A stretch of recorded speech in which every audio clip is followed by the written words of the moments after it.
Ertalabdan sizlar uchun video olishga kirishib ketib qoldim. Shundoq ko'chaga chiqib qarasam, changlarni ko'rib esim chiqib ketib, 3 marta kimmi uyi, kimmi uyi bu, kimmi uyi bu dedim, hech kim indamadi.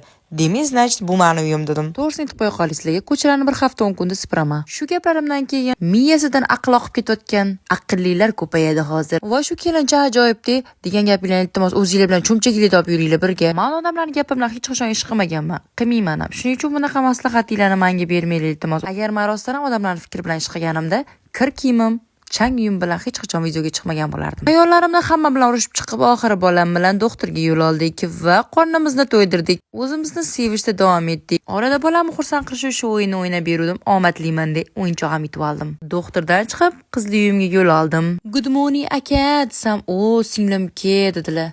Ko'rishib tursa bir payt kelayim. Voy singiljonim deb nozlanib kelishlaridan hayron bo'yotdim. Mana mo'ljallayaptilar desam, shundan Fortuna akam qistirdilar, chiqib ketdilar.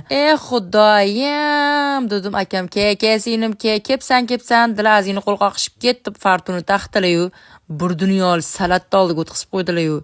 Nima bu xalqqa qilyapsizlarmi desam, "Sizlarning ishlaring uchun" deydilar. Qarashgandek bo'ldim-de. Keyin sekingina mashina zavodga survora qoldim, qochib qolmasam bo'lmaydi.